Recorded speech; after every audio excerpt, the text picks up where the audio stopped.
Bom, e a gente segue nesse assunto com uma informação exclusiva aqui da Revista Oeste.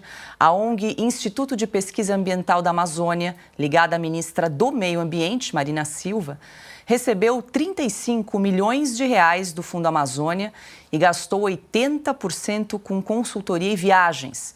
Os gastos constam em um documento da CPI que investiga a atuação das ONGs na região amazônica. E sobre esse assunto, nós vamos falar com o repórter especial de Oeste, Christian Costa. Muito boa noite, Christian. Seja bem-vindo aqui em Oeste Sem Filtro. Boa noite, Paula. Boa noite a todos vocês que nos acompanham. Cris, esse material aí levantou algumas suspeitas sobre o uso de recursos públicos e estrangeiros. É isso? Conta mais pra gente. Paula, esse documento da CPI, ele é um entre tantos outros que tem investigado várias ONGs que atuam na Amazônia. Inclusive, fizeram um levantamento, a CPI fez um levantamento que constatou que 4 ONGs que estão na mira da CPI receberam 1,5 bilhão de reais do Fundo Amazônia.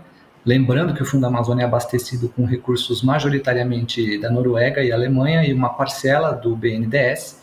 E a crítica maior da CPI é que esse dinheiro não chega na ponta, ele não favorece as pessoas, os indígenas que a ONG se compromete a ajudar. Essa é uma informação bem importante em relação ao montante dos valores que recebe. E nessa documentação, a CPI descobriu que o IPAN, essa ONG a qual você mencionou agora, ela recebeu esse valor de 35 milhões de reais e destinou 80% desse valor com consultorias, viagens e folha de pagamento de funcionários, o que reforça, então, essa suspeita da própria CPI de que as ONGs que atuam na Amazônia recebem valores vultuosos, mas que não direcionam esse dinheiro para quem ela diz ajudar, que são os indígenas.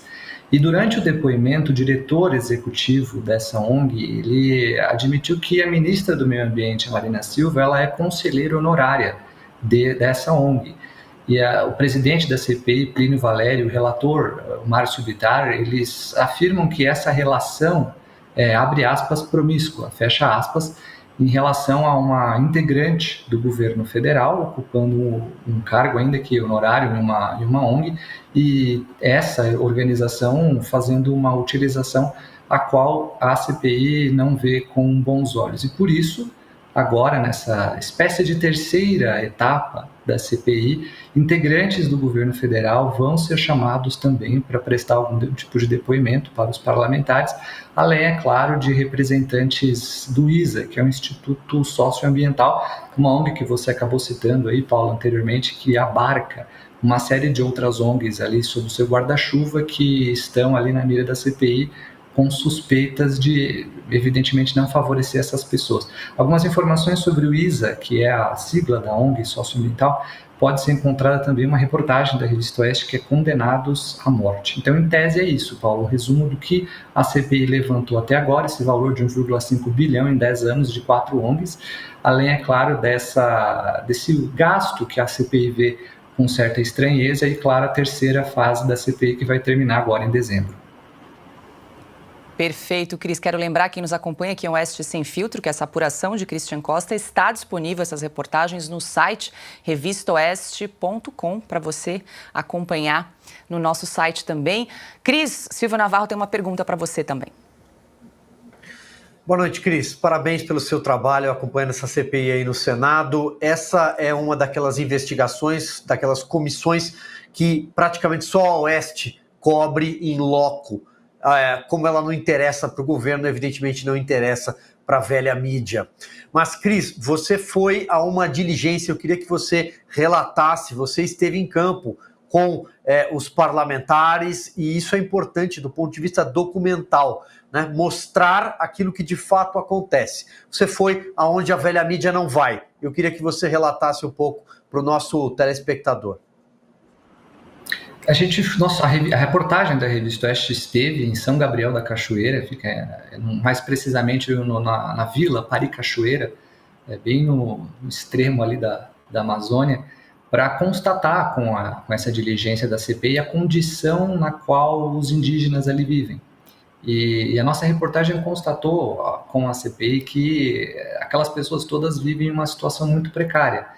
Para você ter uma noção, Silvio, isso inclusive está na nossa reportagem da Oeste, algumas ONGs prometeram várias obras para essas pessoas que acabaram relatando para a gente isso e não concluíram. Há inclusive a promessa de um açude para que a comunidade pudesse ali usufruir dessa benfeitoria, no entanto não foi terminado. Isso é só uma entre várias outras obras que essas pessoas relataram. As casas, por exemplo, não tem saneamento básico, que foi uma das promessas que essas ONGs fizeram para essa população indígena, da etnia dos tucanos, e, no entanto, também não concluíram essas obras. Os indígenas, inclusive, reclamam bastante que a vontade da comunidade em si, da tribo ali, é de a aldeia acabar prosperando em vários outros sentidos, como, por exemplo, construir algumas casas de alvenaria e ter mais utensílios básicos, eletrodomésticos, mas que eles escutam dessas ONGs que não é um meio adequado para uma população indígena viver. E é uma crítica que eles próprios falam, eles não querem viver, pelo menos essa tribo com a qual nós conversamos, afirma que não quer viver como seus antepassados, eles procuram a prosperidade e reclamam, inclusive, dos valores que essas ONGs recebem em nome deles, mas que acaba não chegando na ponta, que é o que interessa. Então, esse é um breve resumo do que nós vimos, a reportagem da Revista Oeste viu em Paricachoeira, em São Gabriel da Cachoeira, com a diligência da CPI das ONGs. Perfeito, nós conversamos com o nosso repórter direto de Brasília, Christian Costa. Parabéns pela apuração, Cris.